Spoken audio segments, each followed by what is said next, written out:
Hello everyone, welcome to my another video. I hope you all are doing good. तो आज मैं जिस movie की एक्सप्लेनेशन करने वाली हूँ उसका नेम है वेटिंग फॉर स्प्रिंग। उम्मीद है कि आप लोगों को पसंद आएगी। एंड गाइस, अगर आप लोगों को मेरी वीडियो अच्छी लगती है तो इसे लाइक भी कर दिया करिए और साथ ही साथ कमेंट भी। Thank you. स्टार्टिंग में हमें हमारी फीमेल लीड मित्सुकी को दिखाया जाता है जिसका हाई स्कूल में फर्स्ट डे था। इंट्रोवर्ट होने की वजह से वो कोई भी फ्रेंड्स नहीं बना पाती। अब की बार तो पक्का उसने किसी ना किसी को अपना फ्रेंड बनाने का सोच लिया था, पर हमेशा की तरह आगे ना बढ़ पाई। इसके स्कूल की सारी गर्ल्स 4 बॉयज़ जो कि बास्केटबॉल टीम के प्लेयर्स हैं उनकी बहुत बड़ी फ़ैन होती हैं और ये चारों ही अक्सर उस रेस्टोरेंट में भी आते हैं जहाँ पे मित्सुकी पार्ट टाइम जॉब करती है। वहाँ पे उसकी कोवर्कर नाना बस एक वाहिद ही इसकी फ्रेंड थी। आज तो सफाई करते करते अचानक इसकी नज़र जब विंडो के पार जाती है तो अपसेट, क्योंकि एक बच्ची बिल्कुल तनहा बैठी थी जबकि दूसरे बच्चे खेलने में बिजी। उसे देख के इसे अपनी ही याद आ गई थी। बचपन में ये भी बिल्कुल ऐसी ही थी। अब यहाँ पे फिर मिया मोटो की एंट्री होती है। वो इसे बाहर चलने को बोल रहा था कि मेरे फ्रेंड ने आपसे कुछ कहना है। अब जब ये बाहर आती है तो उसका फ्रेंड रूजी उसे डांटने लगता है कि ये वो लड़की नहीं है जिसे मैंने बुलाने को कहा था। वो तो इससे बहुत ज़्यादा प्यारी है पर ये नहीं। ये सुन के अब मित्सुकी को बुरा लग जाता है कि इसका मतलब इन लोगों ने मेरा मजाक उड़ाने के लिए मुझे यहाँ पे बुलाया था। वो फिर वहाँ से जाने लगती है। ये उससे माफ़ी मांगता है पर वो माफ़ नहीं करने वाली थी। तो वह जो कि हमारा मेल लीड है इसी की क्लास में पढ़ता है। इवन के बाकी गर्ल्स उस पर मरती हैं पर जस्ट सीक्रेटली वो तो मित्सुकी को ही पसंद करता है। आज जैसे ही ये वर्क पे आती है वो फिर इन चारों को यहाँ पे देख ही चुकी थी। वो फिर इसे कल वाली बातें भुलाकर अपने साथ फ्रेंडशिप करने को कहते हैं, पर ये इतनी ईजिली उनसे घुलने मिलने वाली नहीं थी। अब इससे बात करने के लिए तौबा आता है कि वो बस मिसअंडरस्टैंडिंग थी, तुम गलत मत समझो और कुछ नहीं। और अब वो और मैं इतने बुरे भी नहीं हैं। ये फिर उसे इग्नोर करती वहाँ से चलती बनती है। अब की बार उसकी नज़र जब विंडो के बाहर पड़ती है तो ये हैरान कि इस वक्त वो छोटी बच्ची इन्हीं के साथ मिलके खेलने में मगन थी। इवन के इसे भी हेलो हाई कर देती है। अब ये थोड़ी सी शर्मिंदा कि मैंने ऐसे ही इन लड़कों को बुरा समझ लिया। वो इस बात के लिए बाद में तौबा से अपोलोजाइज भी कर लेती है। वो उसे अपने बारे में भी बताने लगी थी कि बचपन में मैं भी बिल्कुल वैसी ही थी। तब मेरा एक फ्रेंड बना आया जो कि मुझे सपोर्ट करता था, पर एक दिन अचानक वो मुझे छोड़ के फिर अमेरिका चला गया। अब उस छोटी सी बच्ची से फ्रेंडशिप करने के लिए वो जब इसे थैंक्स कहती है तो वो प्यार से इसके सर पे हाथ ही फेरता है। साथ ही साथ इसे अपने साथ खेलने को भी बोलने लगा था कि अब से तो हम फ्रेंड्स ही हैं ना। अब ये जो बॉल का निशाना लगाती है वो सीधा जाके तौबा के सर पे लगता है।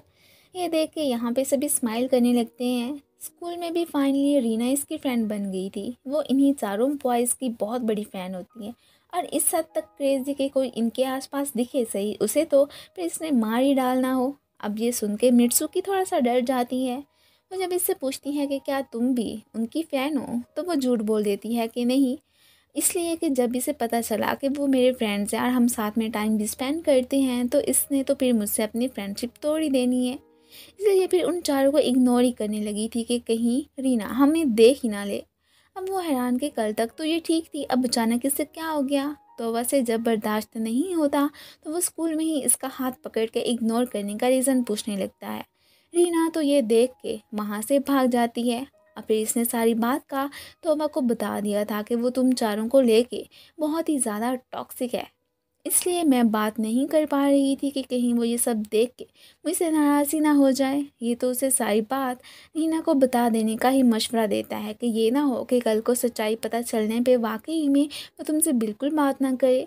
इसने फिर रीना को अकेले में बुला के सारी बात बता दी थी कि वो चारों मेरे फ्रेंड्स हैं, हम अक्सर मिलते रहते हैं। ये सुन के वो तो हंसने लगती है कि क्या तुमने वाकई में मुझे बेवकूफ़ समझा कि मैं ये सब बर्दाश्त नहीं कर पाऊँगी।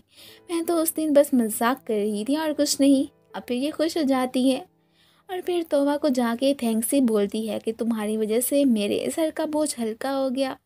अगले दिन जे और रीना दोनों ही मैच देखने जाने लगी थी। उस वक्त इसका हेयर बैंड फिर नीचे गिर जाता है जिस पे एक लड़के की नज़र पड़ी जाती है। इनका गेम स्टार्ट हो चुका था। अब जब ये हारने लगते हैं तो मित्सुकी को बहुत बुरा लगता है। आखिर को वो इनकी अब फ्रेंड थी ना, इसलिए अब अपनी शाइनेस को साइड पे कर इन्हें चेयर अप करने लगती है। इसके साथ साथ रीना बाकी सबको भी अपनी टीम को सपोर्ट करने का कह देती है कि हमें उनकी हिम्मत बंधानी चाहिए ना। अब यहाँ पे इतने बड़े हजूम को खुद को चेयर्स करते देख के ये तो बहुत खुश होते हैं और अब इन्हें निराश वो थोड़ी ही ना कर सकते थे। इन दी एंड ये मैच फिर वही विन करते हैं, जिसके बाद वो सबको ग्रीटी करने लगे थे। ये जब अपना हेयर बैंड ढूंढने बाहर आती है तो इसके पीछे तोबा भी आ चुका था। वो इसकी हेल्प करने लगता है। ये फिर मैच जीतने पे उसे कांग्रेट्स कहने लगी थी, जो कि ये सुन के तोबा बहुत खुश होता है। दिन ब दिन वो बस इसकी तरफ अट्रैक्टिव होता जा रहा था। अब फिर एक और बॉय की एंट्री होती है, जिसके पास इसका हेयर बैंड था। वो खुद को फिर मित्सुकी से आया कह के ही इंट्रोड्यूस करवाता है, इसके बचपन का फ्रेंड। अब तो वो बास्केटबॉल का चैंपियन बन के ही अमेरिका से वापस आया था। इसे उसे हक करते देख के यहाँ पे तोबा को बहुत बुरा लगता है। उसका परेशान होना तो बनता था, आखिर को उसका लव राइवल जो आ चुका था। आज तो फिर रीना भी इन चारों बॉयज से मिलने आती है, जिसका ये सब वार्म वेलकम करते हैं। इवन के जब से तोबा ने उन्हें आया का बताया था, तब से वो मित्सुकी को उसका नाम ले लेके चिढ़ने ही लगते हैं। ये इस बात से बहुत ही ज़्यादा चिढ़ जाती है। रात को वो इससे मिलने आता तो है, पर अंदर इन सबको देख के वो फिर बाहर ही खड़ा रहता है कि अभी सही टाइम नहीं है। वो फिर बाद में इससे अकेले में ही मिल लेता है। आया कि इसे देख के खुशी और फीलिंग से साफ पता चल रहा था कि वो इसे बहुत पसंद करता है और अमेरिका से जस्ट इसकी खातिर ही कूल और हैंडसम बन के वापस आया है। अब बाद में तोबा की भी इससे मुलाकात हो ही जाती है। इतना तो फिर आया को यकीन था कि ये भी मित्सुकी को पसंद करता है, तो वो इसे अपने साथ मैच खेलने को बोलता है कि जो जीता मित्सुकी उसी की दूसरे को गिव अप तो फिर करना ही पड़ेगा। पर वो उसकी ये ऑफर रिजेक्ट करता वहाँ से चलता बनता है। अगले दिन तोबा मित्सुकी को इग्नोर ही करने लगा था।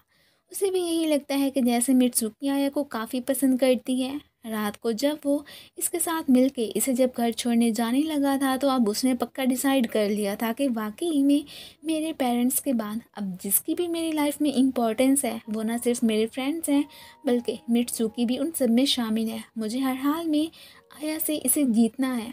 नेक्स्ट डे इंटरनेशनल कंपटीशन में जाने से पहले इनका एक मैच था, जिसमें रोजी के पाँव में काफ़ी ज़्यादा चोट आ गई होती है, जिसके बाद तो वो अब चंद माह तो बिल्कुल भी बास्केटबॉल नहीं खेल सकता था। वो तो इस बात से बहुत ही इमोशनल हो जाता है। मित्सुकी को उसकी बड़ी फिक्र होती है। वो बस उन्हीं के बारे में अकेले बैठे सोच ही रही थी, तो ऊपर से यहाँ पे आया की एंट्री होती है। जैसे बचपन में इसे कंफर्ट किया करता था, अब भी करने लगता है कि तुम टेंशन मत लो, तुम्हारा दोस्त बिल्कुल ठीक हो जाएगा। अब ये चारों बाद में रूजी को लेके बात कर रहे होते हैं कि तभी उनकी नज़र उस पर पड़ जाती है, जो कि अपने सारे गम भुला के उल्टा खुशी खुशी से नाना को अपने पाँव की चोट के दिखा रहा था। ये शौक है क्या वाकई में ये वही हमारा रोने धोने वाला दोस्त है? इसने तो खैर क्लास में अब और भी बहुत सारी फ्रेंड्स फाइनली बना ही ली थी। इस बात से तोबा को बड़ी खुशी होती है। टीचर ने मित्सुकी को अपने स्कूल की तरफ से ऐसे राइटिंग कंपटीशन में पार्टिसिपेट करने को बोला था। ये परेशान होकर इस बारे में तोबा को बताती है कि मैं क्या करूँगी, कि बचपन में भी जब मैं कोई ऐसे ही रीड आउट करती थी तो सारे बच्चे मेरा मजाक उड़ाते थे, अब तो मुझसे नहीं होगा। वो तो फिर उसकी हिम्मत बंधाने लगता है कि तुम ये कर सकती हो, मुझे उम्मीद है, और खुद पे भरोसा रखो ना और कॉन्फिडेंट बनो। ये लोग जब भी आया का जिक्र इसके सामने लेते वो जेलिस, इस बात से उन्हें पता चल गया था कि ये मित्सुकी को पसंद करने लगा है। नाना की नज़र आज दोपहर के वक्त मित्सुकी और आया पे पड़ जाती है। वो सबको बता देती है कि आज मित्सुकी आया के साथ डेट पे गई है। वाकई में वो तो इसे फायरवर्क्स दिखाने ही लेके आया था, साथ ही साथ इससे अपनी फीलिंग्स भी कन्फेस कर लेता है। इधर तोबा अपसेट कि अगर मित्सुकी ने आया को हाँ कर दी तो फिर मेरा क्या बनेगा। ये उसे बिना कोई जवाब दिए वहाँ से जाने ही लगी थी कि गिर जाती है। वो उसे उठा के अपनी मॉम की क्लिनिक ही लेके आया था, जहाँ पे वो इसे पट्टी करने के साथ साथ उससे यही कहने लगती हैं कि तुम ही वही लड़की हो ना जो मेरे बेटे को बचपन से जानती हो। वो पहले बहुत ही अकेला हुआ करता था, फिर तुम उसकी लाइफ में आई। हालांकि वो लोगों से ज़्यादा बातें नहीं किया करता था, पर तुम्हारी वजह से उसने खुद को कूल बनाने में कोई भी कसर नहीं छोड़ी। अब इसे साफ लग रहा था कि वो इससे कितना ज़्यादा लव करता है, फिर भी ये उससे सोचने का टाइम मांगती है, जो कि ऑब्वियसली सी बात है वो दे देता है। अब खुद तो तोबा को ही ये पसंद करने लगी थी, सो बहुत ही परेशान होती है कि अब मैं क्या फ़ैसला करूं। तोबा ने भी सोच समझ के आया के साथ मैच खेलने का डिसाइड कर लिया था, पर वो इस वक्त इतना ज़्यादा स्ट्रॉन्ग बन चुका होता है कि इसका फिर जीतना तो इम्पॉसिबल ही था।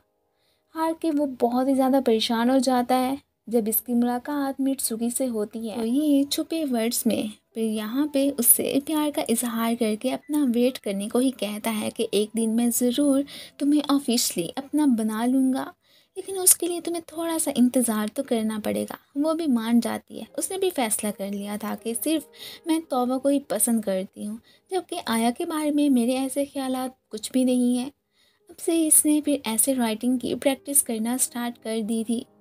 सो इसलिए ये अब नेक्स्ट उनके होने वाले कंपटीशन में भी नहीं जा सकती थी। उनसे इस बात के लिए अपोलोजाइज़ करने के साथ साथ पहले ही बेस्ट ऑफ लक कह देती है। इसके बाद हमें इनके कंपटीशन का ही सीन दिखाया जाता है जो कि आया की टीम के साथ ही होने वाला था। इसकी आज ही प्रेजेंटेशन भी थी। पहले तो ये काफ़ी नर्वस दिखती है, बट फिर खुद पे कॉन्फिडेंस ला के इसने इतनी अच्छी स्पीच तैयार की थी कि यही फिर विन कर जाती है। अब ये भाग के मैच ही देखने जाने लगी थी, जहाँ पे वो सभी को देख के फिर गुड लक कहने लगती है कि मैं ये नहीं चाहती कि यहाँ पे कोई भी हारे।